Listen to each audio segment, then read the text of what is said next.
ಭಾರತದ ಪ್ರತಿಯೊಬ್ಬ ಪ್ರಜೆಗೆ ಮತದಾನ ದೊರೆತಿದ್ದು ಅದನ್ನು ಯಾವುದೇ ಆಸೆ ಆಮಿಷಗಳಿಗೆ ಒಳಗಾಗದೆ ಚಲಾಯಿಸುವಂತೆ ಪುರಸಭೆ ಮುಖ್ಯ ಅಧಿಕಾರಿ ನಜ್ಮಾ ಕರೆ ನೀಡಿದರು.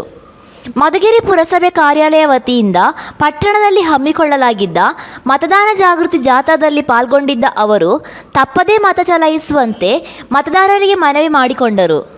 ಭಾರತದ ಪ್ರಜೆಗಳಾದ ನಾವು ಪ್ರತಿಯೊಂದು ಚುನಾವಣೆಯಲ್ಲಿಯೂ ನಿರ್ಭೀತರಾಗಿ ಯಾವುದೇ ಧರ್ಮ, ಜಾತಿ, ಮತ, ಭಾಷೆಯ ಪ್ರೇರಣೆ, ದಾಕ್ಷಿಣ್ಯಗಳಿಂದ ಪ್ರಭಾವಿತರಾಗದೆ ಮತ ಚಲಾಯಿಸುವಂತಾಗಬೇಕು ಎಂದು ಅವರು ತಿಳಿಸಿದರು. 2018 ಚುನಾವಣೆ ಸಮಯದಲ್ಲಿ ಬೆಂಕಿಪುರ ಮಂಡಲ ಕಾಲೋನಿಯಲ್ಲಿ ಅತಿ ಕಡಿಮೆ ಮತ ಚಲಾವಣೆಯಾಗಿದೆ. ಹಾಗಾಗಿ ಈ ಭಾಗದಲ್ಲಿ ಮತದಾರರಿಗೆ ಪ್ರತಿಜ್ಞಾವಿಧಿ ಬೋಧಿಸುವ ಮೂಲಕ ಜಾಗೃತಿ ಮೂಡಿಸಲಾಯಿತು.